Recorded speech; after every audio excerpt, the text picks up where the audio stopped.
नमस्कार साथियों, स्वागत है आप सभी का आपकी अपनी पाठशाला पर। मैं हूं अंकित अवस्थी।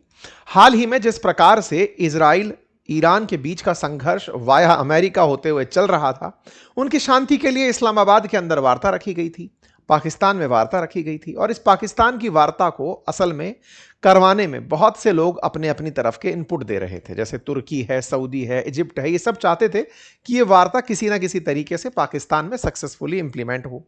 कारण चाहे जो भी रहे हो, सबसे बड़े कारण में तो ईरान के साथ जाता सत्ता का केंद्र और उसकी जगह आने वाले समय में मुसलमानों के लिए एक हेड बनने की लड़ाई ही क्यों ना हो, जो आगे आने वाले समय में आपको पता चलेगी। ये बातें हम इसलिए कर रहे हैं क्योंकि असल में इजराइल को हाल ही के अंदर लेबनान में हमला करने के ऊपर तुर्की की तरफ से धमकी दी गई। अर्दगन की तरफ से एक धमकी का वीडियो वायरल हुआ। यरूशलम पोस्ट ने इसे कुछ इस प्रकार से लिखा कि अर्दगन ने थ्रेटन किया है मिलिट्री एक्शन के लिए अगेंस्ट इजराइल, यानी कि अगर इजराइल नहीं माना तो वो इजराइल पर मिलिट्री एक्शन ले सकता है। यह खबर यरूशलम पोस्ट में छपी। उसके बाद भारत के तमाम मीडिया चैनल्स में आई कि Turkish president Erdogan threaten to invade Israel. इस तरह की जब हेडलाइंस बाहर निकलकर आना शुरू हुई तो चर्चा में एक नया एंगल जुड़ गया, और वो ये था कि क्या अब तुर्की भी युद्ध में होगा शामिल, और तुर्की किसकी तरफ से लड़ेगा, ईरान की तरफ से कि लेबनान की तरफ से कि सीरिया की तरफ से कि इंडिपेंडेंट या फिर गाजा की तरफ से। इतिहास की चर्चा भी करते हुए आगे बढ़ेंगे कि ये गाजा के चलते भी पहले इजराइल से झगड़ लिया है। क्या ये युद्ध तक पहुंचेगा?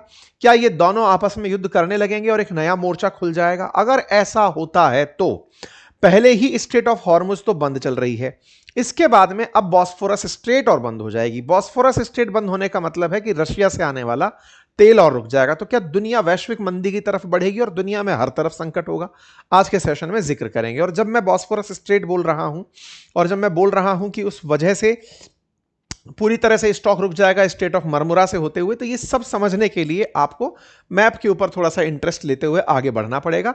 चर्चा सिर्फ इसकी कि तुर्की और इजराइल आपस में संघर्ष की चर्चा कर रहे हैं। चर्चा अगर बढ़ती है तो इजराइल और तुर्की का झगड़ना आने वाले समय में एक बड़ी खबर बन जाएगा, और यह बड़ी खबर दुनिया को बहुत बुरी तरह से प्रभावित करेगा।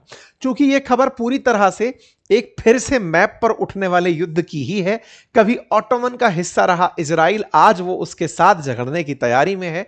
ऐसे में आज के सेशन का, क्योंकि कभी ऑटोमन का ही क्षेत्र था फिलिस्तीन, वहीं पर इजराइल आया, तो ऐसे में ये चर्चा फिर से मैप की है। और अगर आप सीखना चाहते हैं कि इस पूरी दुनिया में असली जंग जमीन की ही लड़ रही है, जमीन पर ही हो रही है, तो आपके लिए हमने एक मास्टर क्लास रखी है इस रविवार। उसका लिंक कमेंट बॉक्स में पिन है। उसे ज्वाइन करने के लिए आपको लिंक कमेंट बॉक्स में दिया है, जहां से आप व्हाट्सएप कम्युनिटी ज्वाइन कर लें, ताकि आपको क्लास का वहां पर लिंक दे दिया जाए। यहां पर हम मैप पर हो रहे युद्ध की चर्चा करेंगे। दुनिया भर में कितने युद्ध संभव हैं, कितने हो रहे हैं, और मैप पर कैसे इनकी प्लानिंग होती है, सारी बातें आपको बताएंगे। अगर आप इस क्लास को ज्वाइन करना चाहते हैं तो फ्री ऑफ कॉस्ट क्लास का लिंक है, कमेंट बॉक्स में पिन किया हुआ है, आपको दिया हुआ है। और हां, चैनल पर नए हैं तो सब्सक्राइब करते चलिएगा, ताकि भविष्य की जानकारियां आपको मिलती रहें। तो चर्चा इजराइल और तुर्की के संघर्ष की, और इन दोनों को पहले एक बार मैप पे समझ लीजिए कि ये मेडिटेरेनियन सी है, और मेडिटेरेनियन सी के अंदर पूर्व में बैठा है इजराइल, और मेडिटेरेनियन सी साइप्रस के उत्तर में बैठा हुआ है तुर्की। तुर्की के उत्तर में बैठा है ब्लैक सी। और आज जो चर्चा है वो इस बात की कि क्या ये दोनों लड़ सकते हैं। अगर दोनों के बीच में बॉर्डर की बात की जाए तो इजराइल के बाद लेबनान, लेबनान के बाद सीरिया, फिर सीरिया के बाद में तुर्की स्थित है। इजराइल के द्वारा आए दिन सीरिया में हमले होते रहते हैं, लेबनान में हमले होते रहते हैं। तो तुर्की का इनको धमकाना क्या इसलिए कि आज यदि इन दोनों पर कब्जा कर लिया तो कल को तुर्की पर हमला करेगा इजराइल, इसलिए धमका रहा है? या फिर ये सिंपैथी रखता है गाजा और वेस्ट बैंक को लेकर के, इसलिए इजराइल से लड़ने की बात कर रहा है? इस पूरी कहानी को डिटेल में समझेंगे, लेकिन उससे पहले हल्का सा इतिहास जान लेते हैं। साथियों, इजराइल का इतिहास ज्यादा पुराना नहीं है। 1949 के बाद जब इसने एज ए इंडिपेंडेंट कंट्री मान्यता चाहा, उस समय पर तुर्की पहला ऐसा देश था जिसने इन्हें स्वतंत्र रूप से एक देश की मान्यता दी थी। 1949 में पहला मुस्लिम देश बना था तुर्की, जिसने इजराइल को एज ए नेशन रिकॉग्नाइज किया था। और फिर दोनों देशों के बीच में, क्योंकि इजराइल के साथ सबसे बड़ी दिक्कत यह थी कि उसे कोई भी देश मानने को तैयार ही नहीं था, क्योंकि उसने फिलिस्तीन में अपना देश अनाउंस कर दिया था। तो फिलिस्तीन के साथ में मेजॉरिटी मुस्लिम कंट्री खड़े थे, तुर्की अकेला खड़ा था इजराइल के साथ। बीच में 50 से 60 के बीच के दौर की अगर हम बात करें तो उस समय तुर्की ने थोड़े से संबंध इनके साथ बिगाड़े थे, क्योंकि इजराइल वाले इजिप्ट के सिनाई पेनिनसुला पर कब्जा कर चुके थे स्वेज कैनाल के लिए। तो इजराइल ने जब स्वेज कैनाल संकट में डाल दी थी, मतलब पूरी दुनिया में कह रहा हूं ना, जमीन जायदाद सब अटकी पड़ी पड़ी है स्ट्रेट्स के अराउंड, तो उनको डिस्कस करेंगे। एनीवे 1967 में 6 दिन का युद्ध चला जब इजराइल ने बड़े सारे हिस्से पर कब्जा कर लिया। उस समय तुर्की फिर से इजराइल के हल्का सा खिलाफ हुआ, आलोचना की, लेकिन फिर भी सब कुछ ठीक ठाक करते हुए रह गए। दोनों देश आगे निकलते चले गए। 1990 के दौर में तो दोनों ने बढ़िया गोल्डन युग जिया है। दोनों के बीच में बढ़िया मित्रता रही है इजराइल और तुर्की के बीच में, और दोनों ने एक तरीके से मित्रता को ऐसे आगे बढ़ाया कि यार कल को हमें दिक्कत हो सकती है सीरिया में, तो चलो दोनों अपने अपने हित साधते हैं। असल में सीरिया के अंदर कुर्द लड़ाके रहते हैं जो ईरान के अंदर अपना देश चाहते हैं, वो लोग तुर्की में भी अपना देश चाहते हैं। तो तुर्की से निकल करके जो सीरिया में आए हुए हैं, तुर्की उनको आए दिन निशाना बनाता है। ये मतलब ऐसे समझिए कि इस बेल्ट के अंदर, सीरिया के अंदर कुर्द को निशाना बनाने के लिए तुर्की ऊपर से उत्तरी सीरिया में गोले मारता था और इजराइल जो है वो दक्षिणी सीरिया में गोले मारता था। तो कुल मिलाकर के इन लोगों को अपनी तरफ से सीरिया एक म्यूचुअल टारगेट मिला हुआ था, बढ़िया मित्रता चल रही थी। उस समय के अर्दगन है ये जो तस्वीर में आपको दिख रहे हैं, ठीक है साहब। 2002 में तुर्की के अंदर अर्दगन की सत्ता आती है। शुरुआत में अर्दगन जो है बड़े सेक्युलर नेता के रूप में आते हैं, सब सर्वधर्म संभाव की भावना के साथ आते हैं। धीरे धीरे सत्ता में फिर वो एक्सट्रीमिज्म को लेकर आना शुरू करते हैं, इस्लाम को केंद्र में रखकर काम करना शुरू करते हैं, क्योंकि उन्हें एक बहुत अच्छे से काम समझ में आता है, और वो ये है कि इस्लामिक वर्ल्ड में सभी इस्लामिक देशों का अगर म्यूचुअली लीडर बन लिया जाए तो व्यापार करना आसान होता है। जैसे अमेरिका ने किया, अमेरिका ने नाटो कंट्रीज को साथ इसलिए रखा कि मेरे पास में अपना एक पर्सनल बाजार होगा जिन्हें मैं अपने वेपन बेच सकता हूं। वही तो था, अमेरिका ने जितने भी वेपन बेचे अपने उन मित्र राष्ट्रों को बेचे जिनको नाटो में ले आया था। डिफेंस के नाम पर 5-5% तक अब बजट का डर बना रहा है, और उनको फिर से अपना ही माल बेचेगा, दूसरे देशों के साथ वो कुछ खरीद नहीं पाएंगे। म्यूचुअल बाजार। तो तुर्की हुआ, ईरान हुआ, सऊदी हुआ, इन सबके अंदर ओआईसी के लगभग 57 देशों का लीडर बनने की चाह है कि एक बार इनके साथ धर्म के नाम पर इनके हेड बन जाओ, और इन 57 देशों को जिनमें मुसलमान मतलब इस्लाम धर्म के साथ राष्ट्र जुड़े हुए हैं, बोले इनको अपना माल बेचने के लिए एक छत्र बाजार बना लो। तो इस बाजार के केस में तुर्की को सबसे बड़ी चुनौती नजर आई ईरान के साथ। क्यों? क्योंकि ईरान ने बहुत से देश, सीरिया है, इराक है, लेबनान है, इवन फिलिस्तीन है, यमन है, इन सब पर ईरान का जबरदस्त कंट्रोल है। वहीं दूसरी तरफ बाकी जो सुन्नी राष्ट्र हैं, जीसीसी कंट्रीज हैं, उन पर सऊदी का कंट्रोल है। सऊदी उनमें से चाहे फिर आपका यूएई हो, कतर हो, बहरीन हो, इन सब देशों के ऊपर सऊदी का बहुत ज्यादा असर है, और इवन पाकिस्तान पर भी सऊदी का बहुत असर है। तो तुर्की ने सबसे पहले क्या किया, पाकिस्तान को साथ में लेने का प्रयास किया। पाकिस्तान को लेने का तरीका क्या अपनाया कि पाकिस्तान का भारत के साथ मसला चलता है कश्मीर को लेकर के, तो इनका इस मुद्दे पर साथ दे दो कि हम तुम्हारे साथ खड़े हैं, तो पाकिस्तान ऑटोमेटिक तुर्की के साथ हो जाएगा। तो तुर्की ने उधर अर्मेनिया, अजरबैजान में अर्मेनिया के ऊपर जेनोसाइड करके अजरबैजान को अपने साथ ले लिया। तो तुर्की ने अपने आप को मुसलमानों के अंदर एक खलीफा की पुरानी जो उसकी इतिहास था उसको वापस से जब जगाने के लिए एक सिक्का चला, और सिक्का यह था कि मैं धीरे धीरे मुस्लिम वर्ल्ड के अंदर इनका हितैषी बनकर आऊंगा। तो दुनिया भर के मुसलमान फिलिस्तीन के अंदर, गाजा पट्टी के अंदर इजराइल के द्वारा जो भी हमले होते हैं उनके खिलाफ बड़ा पीड़ा फेन करते हैं कि यार ये तो बहुत गलत कर रहा है ये। तो ऐसे में अगर उनका कोई बोलने वाला व्यक्ति मिल जाए तो उसके साथ सब जुड़ जाएंगे। तो यही काम पहले पाकिस्तान कर रहा था, लेकिन पाकिस्तान के तो कर्ज ने उसे मार रखा था। तो तुर्की ने फिर इस झंडे को संभाला कि मैं गाजा के साथ आकर खड़ा रहूंगा। अगर मैं गाजा के पक्ष में बोलूंगा तो बाकी मुस्लिम देश मेरी तरफ तारीफ करेंगे कि तुम बहुत बढ़िया हो। तो उनके साथ में फिर वो वाली चीज वापस लौट कर आएगी जो कभी इस्लाम के पुराने काल में खलीफा के पद के रूप में तुर्की के पास हुआ करती थी कि साहब यहां पर वो चीज चलेगी। ठीक है, खैर अब तुर्की के अंदर ये अर्दगन को समझाया गया पाठ था कि साहब आप खलीफा बन सकते हो। लेकिन इस बीच में इजराइल की क्या कहानी है? असल में जब तक वो इजराइल के खिलाफ नहीं बोलेगा, लोगों का लीडर नहीं बनेगा, और इजराइल पावरफुल कंट्री बनता चला गया। इजराइल ने एक बार क्या किया कि इनका एक फ्लोटिला नाम का जहाज था जो गाजा में मदद लेकर आ रहा था। अच्छा, गाजा में एनी टाइम इनके ऑपरेशंस चलते ही रहते हैं इजरायलियों के। तो 8-9 के बीच में जब इजरायली ऑपरेशंस चल रहे थे तो इन्होंने मदद के लिए एक जहाज भेजा। तुर्की के जहाज पर इजरायलियों ने हमला कर दिया, 9 तुर्की नागरिक मारे गए। इसके बाद में इजराइल और तुर्की के संबंध बहुत बिगड़े, इतने बिगड़े कि बाकायदा इजराइल को मुआवजा देना पड़ा, नेतन्याहू को माफी मांगनी पड़ी। मतलब नेतन्याहू माफी मांगने में बड़े आगे हैं, पहले कतर पर हमला करते हैं फिर माफी मांग लेते हैं कि ठीक है साहब माफी से काम चल रहा है तो क्या बुरा है। ऐसे में इन्होंने बाद में अमेरिकी इंटरफेरेंस के बाद, क्योंकि तुर्की नाटो के साथ बैठा हुआ है, तो ऐसे करके इन लोगों ने पूरा की पूरा मसला संभाला। ठीक है साहब, 18 से 20 के बीच में फिर से गाजा के अंदर हिंसा और यरूशलेम के मुद्दे हुए, तो फिर से तुर्की अर्दगन के नेतृत्व में फिर से इस्लामिक लीडर बनने की चाह रखते हुए इजराइल के काफी ज्यादा खिलाफ होने लगा। 2022 में धीरे धीरे रिश्ते सामान्य होने का प्रयास हुआ, व्यापार बढ़ा, 6-7 अरब डॉलर का, बिलियन डॉलर का व्यापार हुआ। लेकिन तुर्की को समझ में आया कि 6-7 बिलियन डॉलर से कुछ होने वाला नहीं है। वैसे भी इजराइल के पास 1 करोड़ से कम आबादी है, ऐसे में इनको कितना माल बेच लेंगे। अगर पूरा मुस्लिम वर्ल्ड वर्सेस इजराइल देखा जाए तो मुस्लिम वर्ल्ड को कवर करते हैं, इजराइल को साइड में हटते हैं। इसका बहुत अच्छा मौका तुर्की को तब मिला जब आतंकी हमले के रूप में हमास के आतंकियों ने इजराइल पर हमला किया और सैकड़ों जान ले ली। ऐसे में जब यह घटना हुई तब इजराइल की जवाबी कार्रवाई को अर्दगन ने गलत बताया और कहा कि तुम जो है वो नरसंहार कर रहे हो, और तुम्हारा जो ये नरसंहार है गाजा के अंदर, गाजा के लोगों के, जो गाजा के लोग हैं वो मुजाहिदीन हैं और वो केवल अपने सर्वाइवल के लिए काम कर रहे हैं और तुम लोग उन्हें मारना चाह रहे हो। तो यहां पर एक तरह से क्लियर रिफ्ट दोनों देशों के बीच में आई। इजराइल तब से गाजा पट्टी में रुका नहीं, लेकिन तुर्की इजराइल गाजा के पक्ष में पूरी तरह से जाकर खड़ा हो गया।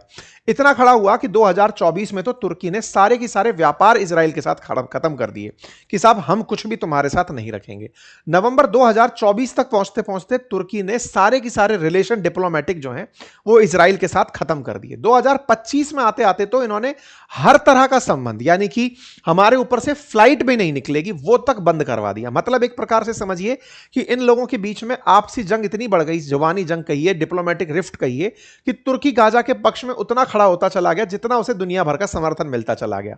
बोले भाई साहब अगर ऐसी स्थितियां हैं तो हम तुमको अपने ऊपर से तक नहीं उड़ने देंगे। स्थितियां बिगड़ती गई, दोनों एक दूसरे के ऊपर आरोप प्रत्यारोप करते रहे। इसी बीच में घटना और क्या घटी, ये मतलब पिछले साल की घटना है। इसी बीच में तुर्की के विदेश मंत्री ने संसद से ऐलान करते हुए यह कहा कि इजराइल के साथ हम सभी रिश्ते तोड़ रहे हैं, उनके किसी भी विमान को तुर्की के ऊपर से नहीं उड़ने देंगे और इजराइल का कोई भी जहाज तुर्की के बंदरगाह पर नहीं आएगा और ना ही हमारे जहाज इजराइल जाएंगे। हम पूरी तरह व्यापारिक रिश्ते खत्म करते हैं साहब, पूरी तरह से इनको बंद कर दिया गया। ये एक बड़ी खबर बन करके आई। अब क्या होता है साहब, इसी बीच में एक और घटना घटती है और वो ये है कि तुर्की ने 7 नवंबर 2025 को नेतन्याहू समेत 36 नेताओं के खिलाफ अपनी अदालत में केस दायर किया। अब आप पूछेंगे किस बात का केस था? गाजा पर हमले का? नहीं, असल में एक जहाज था सुमुद फ्लोटिला करके, जिसके अंदर अगर आपको याद हो तो ग्रेटा थनबर्ग बैठ करके आ रही थी स्पेन से चलती हुई मदद लेकर के गाजा वालों के लिए। इजराइल वालों ने उसे रास्ते में रोक करके वापस लौटा दिया, गाजा तक उसे नहीं आने दिया। पूरा की पूरा ब्लॉकेड लगा रखा था गाजा के पास, वो जहाज नहीं आ पाया। तुर्की ने कहा कि उस जहाज को रोककर, हमारे भी कुछ लोग बोले उसमें बैठे थे, आपने फिर से एक बड़ा जीनोसाइड कर दिया है, तुमने बहुत सारे लोगों के लिए भोजन पानी पहुंच सकता था वो रुकवा दिया है। इसके खिलाफ तुर्की ने एक केस दायर कर दिया। तुर्की का जो ये केस था असल में नेतन्याहू के खिलाफ था अपने देश में, और कहा कि नेतन्याहू जो है ना वो खून में अंधे हो चुके हैं और वो इस समय के हिटलर हैं। और ऐसा कहते हुए तुर्की ने इजरायली प्रधानमंत्री के खिलाफ अपने ही देश में एक आरोप लगाया और उनके ऊपर केस दायर कर दिया। 4596 साल की सजा मांगी, यानी 35 लोगों के लिए मिलाकर के 4500 साल की सजा। बोले साहब इनको सजा दी जाए। बोले क्यों दी जाए? बोले इन्होंने समुद्र फ्लोटिला नामक जो हमारा जहाज था जो अक्टूबर में जा रहा था, जिसमें जर्नलिस्ट, एक्टिविस्ट सब लोग बैठे हुए थे, इन्होंने उसे नहीं जाने दिया। ये स्पेन से चला हुआ एक जहाज था जिसके ऊपर हमने उस समय भी सेशन किया था, यहां से मेडिटेरेनियन सी से होते हुए। इसके पीछे की कहानी क्या है ना, असल में ये जो गाजा है ना, इस गाजा के पास में समुद्र तो है लेकिन इजराइल के जहाज उस समुद्र तक किसी को पहुंचने नहीं देते, यानी कि गाजा में पानी से कोई भी नहीं पहुंच सकता। तो एक प्रकार से इन्होंने ना पूरा ब्लॉकेड लगाकर उन लोगों को रोक दिया था। ये बड़ी खबर बनी थी उस समय पर। ये जहाज यहां आ रहा था, यहां पहुंचना था, इसको इन्होंने यहीं पर रुकवा दिया कि नहीं साहब आगे नहीं जाने देंगे। इन लोगों को पकड़ पकड़ करके छोड़ दिया था। ये बड़ी खबर बनी थी उस समय पर।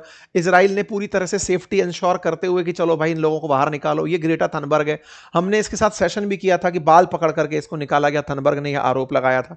तुर्की इसी चीज को लेकर के शिकायत कर दिया अपनी कोर्ट के अंदर कि साहब इजरायलियों के खिलाफ पहले भी इंटरनेशनल कोर्ट के अंदर मामला चल रहा है नेतन्याहू के खिलाफ, अब मैं चाहता हूं कि उनके खिलाफ और मामले बने और उन्हें सजा सुनाई जाए। साहब ये सजा सुनाने के लिए तुर्की की अदालत में इजरायली नेताओं के खिलाफ केस चला और वो जो केस है ना उस पर रिजल्ट निकल कर आया अभी एक दिन पहले। 11 अप्रैल की खबर है जिसमें यह बात निकल करके आई कि साहब इन्हें सजा मांगी गई, करार मतलब केस करार कर दिया गया कि हां भाई इनके ऊपर ये आरोप हैं, ये आरोप तय हैं और इन आरोपों के तहत इतनी सजा दी जा सकती है। यह बात तब वापस से निकलकर रीसरफेस होना शुरू हुई।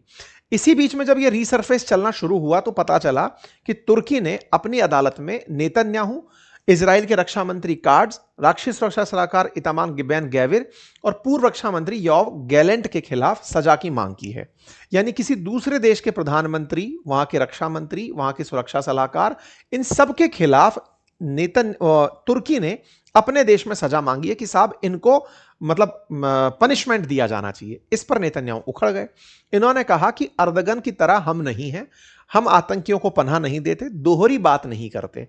अर्दगन खुद आर्मेनिया के अंदर जेनोसाइड कर चुके हैं, सीरिया के अंदर कुर्द लड़ाकों पर गोले दागते हैं और हमें ह्यूमैनिटेरियन पाठ पढ़ाते हैं। हम वैसे लोग नहीं हैं। भाई साहब, बढ़िया तरीके से सोशल मीडिया पर एक जंग छिड़ जाती है। कल की ही बात है, नेतन्याहू और उनके सहयोगी जितने भी मंत्री हैं वो तुर्की को खूब सारा ट्रोल करते हैं और खूब सारी तरीके से उन्हें रिएक्ट करते हैं। दोनों तरफ से आरोप प्रत्यारोप का दौर चलना शुरू होता है और इसी आरोप प्रत्यारोप के दौर में इजराइल के एक मंत्री हैं इतामार बेन गवीर, जिन्होंने हाल ही में फिलिस्तीनियों के लिए फांसी की सजा मांगी। उन्होंने अपशब्द करते हुए गाली तक लिख डाली सोशल मीडिया पर। इतनी गंदगी फैल गई कि दोनों देश एक दूसरे के खिलाफ गाली गलौज पर उतर आए। ट्रंप ने शायद ये रास्ते लोगों के लिए खोल दिए हैं, क्योंकि हाल ही में ट्रंप ने भी गाली गलौज कर दी थी। तो बस इस प्रकार की चीजें चलती रही तो चर्चा चलते चलते यहां तक पहुंच गई कि अगर ईरान और अमेरिका के युद्ध में पाकिस्तान मध्यस्थता नहीं कर रहा होता तो मैं लेबनान पर हमला करने का उसे औकात याद दिला देता। एक वीडियो सोशल मीडिया पर वायरल होने लगा अर्दगन का, जिसमें यह कहा गया कि अर्दगन ने कहा है कि लेबनान के अंदर जिस तरह से निर्दोष लोग मारे गए हैं, नेतन्याहू जो खून और नफरत से अंधे हैं, अगर पाकिस्तान अमेरिका और ईरान के बीच मध्यस्थता नहीं कर रहा होता तो हम उसको उसकी औकात याद दिला देते। ये एक वीडियो है, 12 अप्रैल को रीसरफेस होता है सभी के बीच में और दिखाई देने लगता है और कहा जाता है कि जैसे हमने लीबिया में किया, जैसे हमने काराबाख रीजन में किया आर्मेनिया के अंदर, वैसा ही हम इजराइल के साथ भी कर सकते हैं। साहब, इस तरह की बातें जैसे आने लगी, ब्रेकिंग न्यूज बनकर हेडलाइन बनने लगी कि तुर्की ने धमकी दी है कि अगर अमेरिका और ईरान के बीच में पाकिस्तान ना पड़ा होता तो हम इजराइल पर हमला कर देते। यहीं से यह हेडलाइन बड़ी बनकर के निकली। ठीक है, तो क्या इजराइल पर तुर्की हमला करेगा? तो साहब, उसका एक वीडियो एविडेंस उपलब्ध है मार्केट में, लेकिन उसके साथ एक गड़बड़ है। गड़बड़ क्या है? ये आज का नहीं है, ये 2 साल पुराना वीडियो है। इसका फैक्ट चेक जब किया गया तो ये जो वीडियो जिसमें ये कहते हुए पाए जा रहे हैं कि लेबनान पर हमला किया तो हम ये कर देंगे, ये असल में वर्ष 2024 का है। जुलाई 29, 2024 का वीडियो है, जिसमें ये अपनी तरफ से ये बात बोल रहे हैं। उनको मिस इंटरप्रिटेट करके सोशल मीडिया पर पब्लिश कर दिया गया है। तो फैक्ट ये है कि तुर्की इजराइल से नफरत करता है, लेकिन अभी फिलहाल जंग करने की मूड में नहीं है। लेकिन हां, निकट भविष्य में ईरान की जो जगह खाली होती जा रही है, क्योंकि ईरान ने अपने आप में एक तरह से कहिए कि गल्फ कंट्रीज में जो उत्तर की तरफ वाले जो देश थे, जिसमें आप इराक पकड़िए, सीरिया पकड़िए, ईरान पकड़िए, उन सब का लीडर बनकर के ईरान चल रहा था। लेबनान के अंदर भी था, तो हमास के लिए भी था। तो अब अगर वो कमजोर होगा तो उस स्पेस को भरने के लिए तुर्की कुछ तो करेगा, और कुछ करेगा तो क्या इजराइल इसके लिए तैयार है? बिल्कुल तैयार है। इजराइल ने पहले ही साइकोलॉजिकल ये वारफेयर शुरू कर दिया। इस पर मैंने आपको ऑलरेडी 3 महीने पहले एक सेशन किया था कि इजराइल ने तुर्की के खिलाफ एक पूरा प्लानिंग करना शुरू कर दिया, ज्वाइंट फोर्स बनाने की प्लानिंग शुरू कर दी, जिसमें भारत भी शामिल है, ऐसा कहा गया था जब मोदी जी इजराइल की यात्रा पर गए थे।